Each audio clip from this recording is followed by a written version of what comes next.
Hi friends, welcome to back my YouTube channel Vimal Laptech. आज हम blood group के बारे में देखेंगे कि ब्लड ग्रुप को कैसे आइडेंटिफाई किया जाता है, उसका थ्योरी पार्ट देखेंगे। कि सबसे पहले हम देख लेते हैं कि जो ब्लड होता है वो लिक्विड पार्ट और सॉलिड पार्ट, टू पार्ट में डिवाइड होता है। लिक्विड पार्ट के अंदर क्या होता है, प्लाज्मा होता है, और सॉलिड पार्ट के अंदर क्या होते हैं, सेल्स होते हैं, जिसमें WBC, प्लेटलेट और RBC होते हैं। ठीक है, इसमें देख लेते हैं कि जो ये हमारा जो ब्लड सैंपल होता है उसके अंदर जो येलो पार्ट दिख रहा है, ठीक है, वो तो है प्लाज्मा। ठीक है, और जो ये जो नीचे दिख रहा है, ठीक है, नीचे, ठीक है, वो है सॉलिड पार्ट, जिसके अंदर WBC, RBC, प्लेटलेट ये डिवाइडेड होती है। और जो सॉलिड पार्ट और लिक्विड पार्ट, ठीक है, सबसे नीचे तो क्या होती है कि RBC होती है, और जो सॉलिड पार्ट लिक्विड पार्ट उसके बीच में, ठीक है, एक रिंग बनी होती है। ठीक है, उस रिंग को हम बोलते हैं बफी कोट।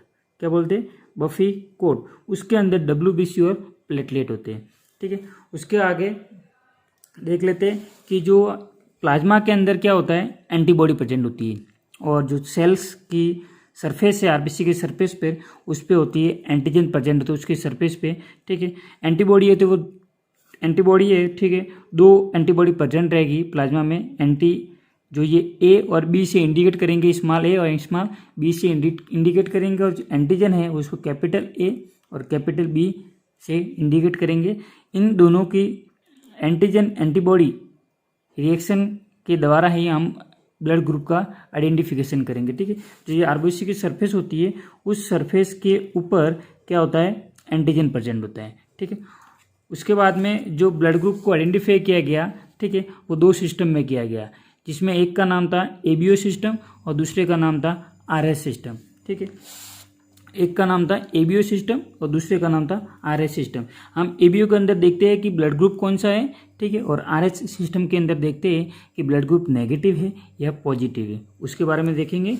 जो ABO सिस्टम है उसको डिस्कवर किया था एक कार्ल लैंडस्टीनर नामक वैज्ञानिक था। उस साइंटिस्ट ने ABO सिस्टम को डिस्कवर किया गया 1901 में डिस्कवर किया गया था। और जो RS सिस्टम है उसको डिस्कवर किया था विनर के द्वारा, डिस्कवर किया गया था। एक रिसस नामक मंकी था, उसके ब्लड में इस RS फैक्टर को या RS सिस्टम को डिस्कवर किया गया था। देख लेते हैं कि ABO सिस्टम के आधार पे ब्लड ग्रुप को कैसे आइडेंटिफाई किया जाता है। ठीक है, जहाँ पे ब्लड ग्रुप, जैसे पेशेंट का ब्लड ग्रुप A है, ठीक है, तो उस पेशेंट के अंदर या उस पेशेंट के ब्लड के अंदर RBC की सरफेस पर जो एंटीजन प्रेजेंट होगा वो A होगा, और जो एंटीबॉडी होगा वो B होगा। ठीक है, जो पेशेंट का ब्लड ग्रुप B है तो एंटीजन होगा वो B होगा, और जो एंटीबॉडी होगा वो A होगा। यदि ब्लड ग्रुप AB है तो उसके अंदर जो एंटीजन प्रेजेंट होगा वो AB होगा, और एंटीबॉडी एक भी नहीं होगी।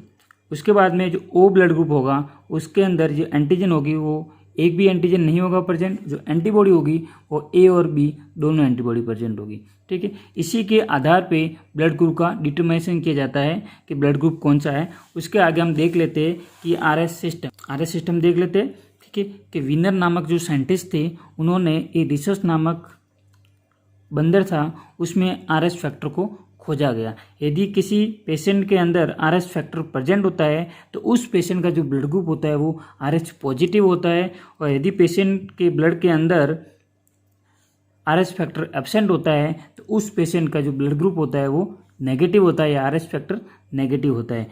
इन ABO सिस्टम और RS सिस्टम के आधार पर ही ब्लड ग्रुप को 8 पार्ट में डिवाइडेड किया गया है। ठीक है, जिसके अंदर blood group A positive, B positive, AB positive, O negative, A negative, B negative, AB negative, O negative, इसी तरह इन सबको 8 ब्लड ग्रुप में डिवाइड किया गया है।